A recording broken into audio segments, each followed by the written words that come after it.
हर हर महादेव भक्तों, जैसा कि आप सभी जानते हैं 14 जुलाई को आषाढ़ अमावस्या पड़ रही है। आपको इस दिन चुपचाप इन 3 वृक्षों को छूकर आ जाना है। छप्पर फाड़कर होगी धन वर्षा, कंगाल भी बनेगा धनवान। इतनी धन दौलत आएगी कि संभाल नहीं पाओगे।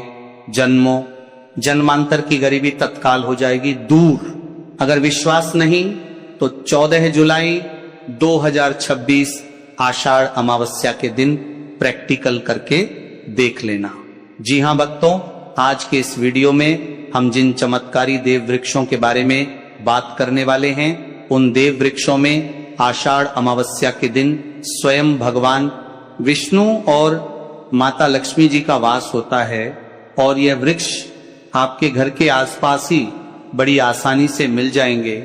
इन देव वृक्षों के बारे में स्वयं महादेव ने अपने प्रिय भक्त रावण को बताया है कि कोई भी व्यक्ति सही समय पर, सही मुहूर्त पर, सही क्रिया अनुसार 14 जुलाई आषाढ़ अमावस्या के दिन इन देव वृक्ष को छूकर चुपचाप आ जाता है तो उसके घर में स्वयं महादेव की कृपा बरसती है और उसके जीवन में चल रही गरीबी, दुख, कष्ट सब समाप्त हो जाते हैं। जन्म जन्मांतर की गरीबी तत्काल दूर हो जाती है। आपका भाग्य 7वें आसमान पर होगा। जहां जहां भी जाओगे धन दौलत आपके पीछे पीछे आएगी। तो फिर आपसे एक छोटा सा अनुरोध है कि वीडियो को पूरा देखें, तभी लाभ की प्राप्ति हो सकती है। यदि आज आपने वीडियो को बीच बीच में देखा, काट काट कर देखा, तो जीवन में आपको कभी भी सफलता हासिल नहीं होगी और आप पूरे साल परेशान ही रहोगे। साथ ही भक्तों, इस वीडियो में हम आपको ऐसे पेड़ बताएंगे जिन्हें छूने मात्र से आपकी गरीबी तत्काल दूर हो जाएगी। जी हां भक्तों, मां लक्ष्मी की आप पर ऐसी कृपा होगी कि आने वाले समय में आप धनवान बन जाओगे। भक्तों, अगर आप 14 जुलाई आषाढ़ अमावस्या के दिन ये जो पेड़ हम आपको बताएंगे, उन पेड़ों को छूने मात्र से आपकी गरीबी दूर हो जाएगी। भक्तों, इस बार आषाढ़ अमावस्या कई वर्षों बाद विशेष संयोग में आई है। तो जिन वृक्षों के बारे में हम आपको बताने वाले हैं, अगर आप उन्हें हमारे बताए अनुसार सही समय और शुभ मुहूर्त देखकर छू लेते हैं तो यकीन मानिए आपके जीवन में कुछ दिनों बाद धन की वर्षा होने लगेगी। फिर आपके जीवन में आपको उन्नति करने से कोई नहीं रोकेगा पाएगा। आपकी हर मनोकामना पूरी होगी, खुशियों से भर जाएगा आपका घर। यदि आप 14 जुलाई आषाढ़ अमावस्या के दिन इन देव वृक्षों को छू लेते हो तो तीनों देव ब्रह्मा, विष्णु, महेश का आपको आशीर्वाद मिल जाएगा। इसीलिए भक्तों, इस वीडियो को पूरा देख लीजिए। तो चलिए जानते हैं कि कौन से ऐसे पौधे हैं जिनको 14 जुलाई आषाढ़ अमावस्या के दिन छूकर आ जाना है। लेकिन उससे पहले अगर आप इस चैनल पर नए हैं तो चैनल को सब्सक्राइब करके वीडियो को एक लाइक जरूर करें।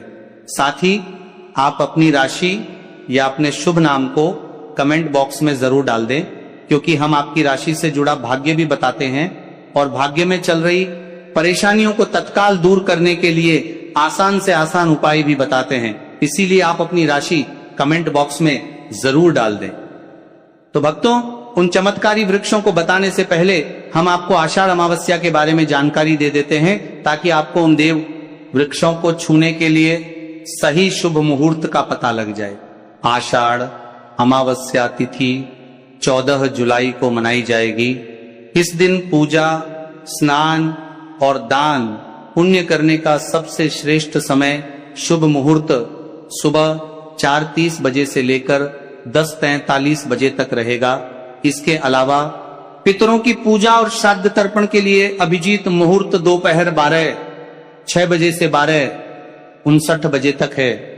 धार्मिक मान्यताओं के अनुसार आषाढ़ अमावस्या पितरों की शांति, श्राद्ध कर्म और स्नान, दान के लिए अत्यंत महत्वपूर्ण मानी जाती है। तो भक्तों, सबसे पहले तो आप सभी आषाढ़ अमावस्या के दिन इन पौधों को किसी भी समय, यानी कि किसी भी टाइम आप छूकर आ सकते हो, उसमें कोई भी दिक्कत वाली बात नहीं है।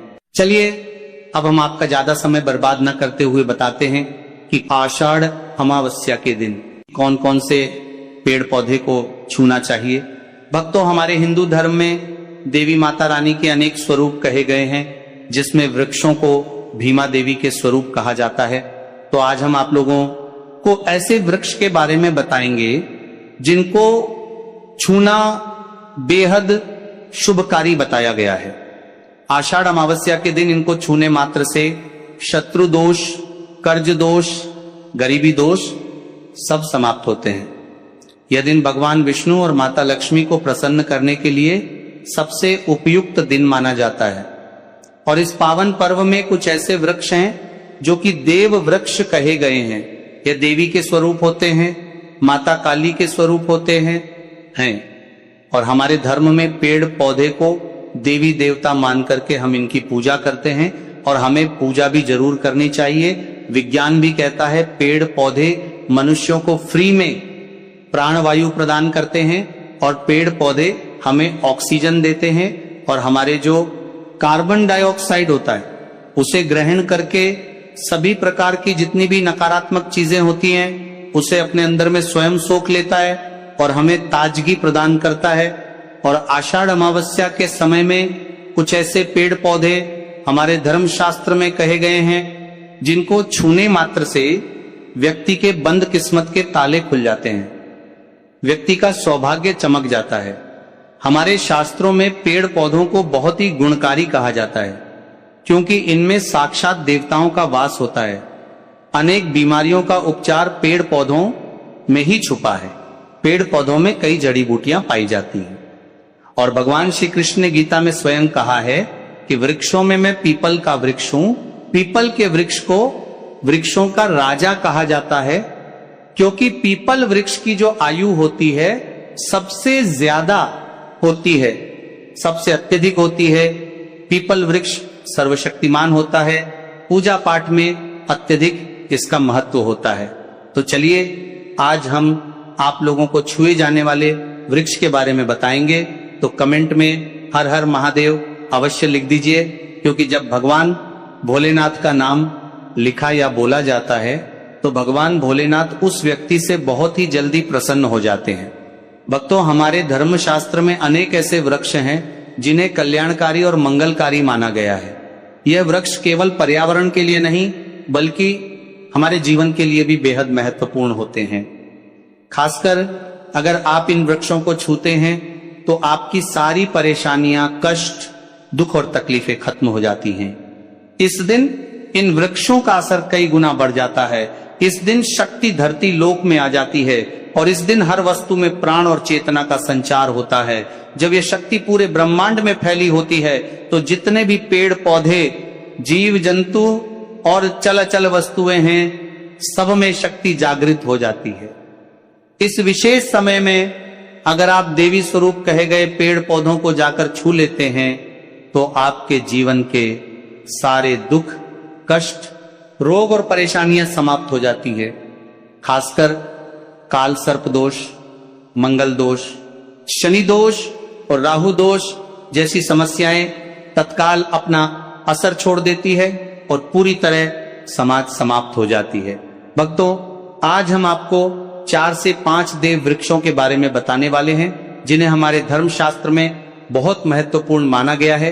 ये चारों वृक्ष आपके जीवन में सुख, समृद्धि और खुशहाली लाने के लिए बेहद प्रभावशाली होते हैं। इसीलिए इस वीडियो को ध्यान से देखना क्योंकि अगर आपने इसे बीच में काट कर देखा तो बाद में आपको पछताना पड़ सकता है। 14 जुलाई आषाढ़ अमावस्या का पर्व ऐसा है जब आपको लंबी लंबी पूजा पाठ करने की जरूरत नहीं होती है। बस अगर आप इन विशेष वृक्षों को आषाढ़ अमावस्या के दिन सही तरीके से छू लेते हैं और का आशीर्वाद लेते हैं तो गरीबी खत्म हो सकती है। यह वृक्ष इतने शक्तिशाली होते हैं कि आप अपनी आंखों से इनका असर देख सकते हैं और खास बात यह है कि ये सारे देव वृक्ष आपके आसपास आसानी से मिल सकते हैं, तो आप इन्हें अपने घर के पास से ही ढूंढ सकते हैं। अब वीडियो में आगे बढ़ने से पहले अगर आपने अभी तक कमेंट बॉक्स में हर हर महादेव नहीं लिखा है तो कृपया हर हर महादेव जरूर लिखें और वीडियो को लाइक भी अवश्य ही करें। तो भक्तों, अब हम बात करते हैं कि कौन से वे 3 वृक्ष हैं जिन्हें हमें आषाढ़ अमावस्या के दिन छू कर आना चाहिए। ये वृक्ष ना सिर्फ आपके जीवन को खुशहाल बनाते हैं, बल्कि आपकी गरीबी और दुख दर्द को भी समाप्त कर दिया देते हैं। इसलिए हम चाहेंगे कि आप सब इन वृक्षों की पूजा जरूर करें और इन्हें छुएं, क्योंकि इस दिन इन वृक्षों की पूजा करने से आपको अनगिनत लाभ मिल सकते हैं। चलिए भक्तों, अब हम जानते हैं कि वे देव वृक्ष कौन से हैं जिन्हें छूने से हमारी गरीबी खत्म हो जाती है और जीवन में सुख समृद्धि का आगमन होता है। पहला वृक्ष है बेल का वृक्ष, जिसे हम बेल का पेड़ भी कहते हैं, सबसे महत्वपूर्ण माना जाता है। भगवान शिव को बेल के पत्ते अत्यंत प्रिय हैं और उन्हें शिवलिंग पर बेल पत्र अर्पित करने से विशेष पुण्य की प्राप्ति होती है। बेल का पेड़ शिव के पूजन के लिए अत्यधिक पवित्र माना जाता है। बेल के पत्तों का उपयोग भगवान शिव के पूजन में विशेष रूप से किया जाता है। बेल का वृक्ष माता पार्वती के पसीने से उत्पन्न हुआ और स्कंद पुराण के अनुसार यह वृक्ष देवी स्वरूप माना गया है, यानी ये नवदुर्गा के स्वरूप है। स्कंद पुराण की कथा में कहा गया है कि बेल वृक्ष की जड़ में गिरजा, तनों में माहेश्वरी, शाखाओं में दक्षिणाय नमो में माता पार्वती, फलों में कात्यायनी, फूलों में गौरी और इस वृक्ष के संपूर्ण शरीर में मां लक्ष्मी जी का वास होता है। माता पार्वती के पसीने से उत्पन्न होने के कारण यह पेड़ कई देवी देवताओं का स्वरूप माना जाता है। इसीलिए यह वृक्ष धार्मिक रूप से अत्यंत महत्वपूर्ण है। अगर आप संध्या काल में शिव मंदिर या नवदुर्ग मंदिर के पास बेल के वृक्ष के नीचे घी का दीपक जलाते हैं तो व्यक्ति धनवान, गुणवान और पराक्रमी बनता है। इस पेड़ के स्पर्श से व्यक्ति के सभी मनोरथ पूरे होते हैं। इस पेड़ को छूने से पहले आपको एक खास मंत्र भी बोलना चाहिए। वह मंत्र है दर्शन बिल्व वृक्षस स्पर्शम पापनाश अघोर पाप संहार। एक विलंब शिवार्पणम का अर्थ है कि यहाँ पर एक विलंब शिवपर्पणम का अर्थ है बेल। वृक्ष का दर्शन और स्पर्श करने मात्र से सभी पाप समाप्त हो जाते हैं और शिव को चढ़ाया गया एक बेल पत्र पापों का नाश करता है। दूसरा वृक्ष है पीपल का वृक्ष। पीपल वृक्ष को हिंदू धर्म में अत्यंत पवित्र माना गया है। धार्मिक मान्यता के अनुसार पीपल के वृक्ष को छूने और श्रद्धा से प्रणाम करने से कई शुभ फल प्राप्त होते हैं। मान्यता है कि भगवान विष्णु का पीपल में वास होता है, इसलिए इसे स्पर्श कर प्रणाम करने से पुण्य की प्राप्ति होती है। मानसिक शांति और सकारात्मक ऊर्जा का अनुभव होने की बात कई लोग मानते हैं। नियमित रूप से श्रद्धा पूर्वक पूजा और परिक्रमा करने से जीवन की बाधाएं कम होने और सुख समृद्धि आने की धार्मिक मान्यता है। शनिवार या अमावस्या के दिन पीपल के नीचे दीपक जलाकर पूजा करने की भी परंपरा है। अब भक्तों, तीसरे उपाय के बारे में बात करते हैं। तो देखिए, सबसे पहले बात कर लेते हैं कि जो मां तुलसी है, इनके बिना श्री हरि विष्णु का पूजन और श्री हरि विष्णु का भोग दोनों ही अधूरे हैं। जब भी हम श्री हरि विष्णु को भोग कराते हैं, उनको भोग लगाते हैं, उसमें हम तुलसी दल जरूर डालते हैं। एक पत्ता डालेंगे लेकिन तुलसी दल जरूर डालते हैं, क्योंकि बिना तुलसी दल के श्री हरि विष्णु भोग अस्वीकार नहीं करते। और इस महीने में तुलसी का पूजन करने से व्यक्ति को सौभाग्य की प्राप्ति होती है। उसके घर में कभी निर्धनता नहीं आती। आप देखिए, सबसे पहले तो आपको इस महीने में एक हरा भरा तुलसी का पौधा अपने घर में जरूर लगाना चाहिए। अगर पहले से आपके घर में तुलसी का हरा भरा पौधा है तो बहुत उत्तम है।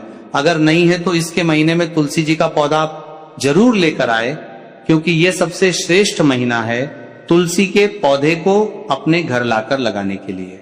दूसरी चीज कि देखिए, इस महीने में या उससे पहले आपके घर में तुलसी जी का पौधा सूख गया है, और अगर तुलसी का पौधा आपके घर में सूखा हुआ है तो उससे कौन सा उपाय है जो आप करके रातों रात अपने भाग्य को चमका सकते हैं। तो देखिए, अगर आपके घर में अगर तुलसी जी का सूखा हुआ पौधा है, इसमें आपको हरे हरे भरे पौधे से उपाय नहीं करना। आपके घर में तुलसी जी का अगर सूखा हुआ पौधा है, उसी से आप उपाय करेंगे, इस चीज का ध्यान रखें। तो देखिए, अगर तुलसी जी का पौधा सूख गया है तो आपको क्या करना है, उसकी छोटी छोटी ठानियां लेनी है, गिन करके 7 ठानियां, ठीक है ना। कितनी ठानियां लेंगे? 7 ठानियां लेंगे। थोड़ा सा मोहल्ली धागा आपको लेना है और सातों तुलसी की सूखी लकड़ी को एक के अंदर एक यानी गट्ठा टाइप का बनाना है और उसको बांध देना है, ठीक है ना। सारी तुलसी की लकड़ियों आपको इकट्ठा करना है और मौली धागे से बांध देना है। बांध देंगे कलावा लपेटकर। अब आपको क्या करना है, रोली का तिलक इस तुलसी की सूखी लकड़ी पर आपको करना है। रोली का तिलक करेंगे। अगर चंदन है तो थोड़ा सा चंदन लगा दीजिए। अभी ये तुलसी की जो सूखी लकड़ी है ये आपको थोड़ी देर अपने घर के मंदिर में रखनी है, श्री हरि विष्णु के सामने। और एक देसी घी का दीपक आपको श्री हरि विष्णु के सामने लगाना है। दीपक गोल बाती का लगाएंगे और उसमें एक चुटकी पिसी हुई हल्दी डाल देंगे, ठीक है ना। श्री हरि विष्णु को हल्दी बहुत प्रिय है। दीपक लगा देंगे। थोड़ी देर बाद जो तुलसी की लकड़ियां हैं उनको ऐसे ही रखा रहने देंगे, तिलक कर देंगे। अब थोड़ी देर बाद आपको क्या करना है, तुलसी की वो जो सूखी लकड़ियां आपने बांधी थी कलावे से, मोली धागे से, अब आपको उन्हें उठाना है। एक छोटे से लाल कपड़े में आप इसको रख लीजिए, ठीक है ना। लाल कपड़े में रख लीजिए, पीला कपड़ा हो तो पीले कपड़े में रख लीजिए। रखने के बाद आपको क्या करना है, इसकी पोटली टाइप की बना देनी है। धागे से लपेटकर मौली धागे से ही पोटली बना लीजिए, आराम से बन जाती है। अब इस पोटली को आपको कहां रखना है, इसे आपको अपने घर के मुख्य द्वार पे टांगना है, ठीक है ना। अंदर की तरफ, बाहर की तरफ नहीं, अंदर की तरफ, मुख्य द्वार पर अंदर की तरफ टांग दीजिए। और मां लक्ष्मी का ध्यान करिए, श्री हरि विष्णु का ध्यान करिए। उनसे प्रार्थना करिए कि हे धन की देवी मां लक्ष्मी, आप मेरे घर में पधारिए और अपनी कृपा मुझ पर बरसाइए। इस तरह से आपको प्रार्थना करनी है और मंत्र बोलना है। ओम नमो भगवते वासुदेवाय नमः 11 बार यह मंत्र बोलना है। एक दीपक आपको जिस दिन भी उपाय कर रहे हैं अपने घर के मुख्य द्वार पर प्रज्वलित करना है। चौमुखी दीपक यानी 4 बाती का दीपक लगाएंगे और थोड़ी सी हल्दी उस दीपक में भी डाल देंगे। मुख्य द्वार पर दीपक बाहर की तरफ लगाना है सीधे हाथ पर, ठीक है ना। ये उपाय आप करिए और देखिए कि कैसे आप महाकरोड़पति बनते हैं, कैसे आपके पास पैसा आता है और कैसे आपके पास पैसा रुकता है। तो ये वही उपाय है जो रातों रात आपके भाग्य को चमकाएगा और आपको महाधनी बनाएगा। छोटा सा उपाय आपको महाकरोड़पति बनाएगा अगर सच्ची श्रद्धा से आपने इस उपाय को कर लिया। साथ ही साथ इस महीने में अगर कोई जूते का दान कर देता है, जूते चप्पलों का कोई दान कर दे इस माह में, तो समझ लीजिए उसे हर वह वस्तु मिलती है जिसकी वह कल्पना करता है, जिसकी वह चाहता है। आपने अगर कुछ ऐसा सोचा है कि हाँ मुझे ये वस्तु या मुझे ये चीज मिल जाए, मेरी इच्छा पूरी हो जाए, आपकी कोई भी इच्छा अधूरी है, पूरी नहीं हो रही, तो इस माह में आप एक व्यक्ति को दान करें, जूते या चप्पल। फिर देखिए कि आपका भाग्य कैसे आपका साथ देता है और कैसे आप अपने जीवन में आगे बढ़ते चले जाते हैं। तो बहुत अच्छे से उपाय आपको बताया है। अब हम बात करते हैं दूसरे विशेष उपाय की, कि देखिए ये उपाय भी आपको तुलसी जी के पौधे के वहां पर करना है। आपके भाग्य का उदय करने के लिए आपके घर में धन संपत्ति परेशानियां हैं, कर्ज की समस्या अगर दिन पर दिन बढ़ती जा रही है, बहुत ज्यादा परेशानियां हैं, तो आपको ये उपाय करना चाहिए। देखो करना क्या है, बहुत ध्यान से समझना। आपको मात्र तांबे के पात्र के अंदर जल लेना है। उस जल के अंदर 1 चुटकी आपको हल्दी मिला देनी है, ठीक है। और साथ में लेना है एक कमल गट्टा। अगर आपको ऐसा लगता है कि आपके जीवन, आपका दुश्मन कहां रहता है ये भी नहीं पता, कौन आपसे शत्रुता कर रहा है ये भी नहीं पता, फिर भी ये उपाय आप करिए। क्योंकि जो दुश्मन है, जो शत्रु है, इस उपाय को करने से आप देखेंगे कि वो तुरंत आपके जीवन से दूर हो जाएगा और उसका किया कराया भी दूर हो जाएगा। जो भी आपके ऊपर करवा रखा होगा, आपके व्यापार पर करवा रखा होगा, क्योंकि बहुत सारी उच्चाटन और बंधन बार की क्रियाएं हैं जो लोग करवा देते हैं। बहुत सारे तांत्रिकों के पास जाकर और भी बहुत सारी जगहों पर जाकर लोगों के साथ बहुत कुछ गलत करवाते हैं। लेकिन आप विश्वास मानिएगा, इस उपाय को करने से जितनी भी क्रियाएं हैं ऐसी वो सब कट जाती हैं। और इस उपाय को ग्रीन कलर का इसी के साथ आपको एक काले रंग का पेन लेना है, काले रंग का कलम आपको लेना है। कलम कोई सा भी आप ले सकते हैं, कोई भी पेन ले सकते हैं, हैंड स्केच ले सकते हैं, मार्कर ले सकते हैं, ठीक है ना, कोई भी पेन आप ले लीजिए। अब आपको क्या करना है, ये दोनों चीजें लेकर अपने घर में एकांत में बैठ जाना है।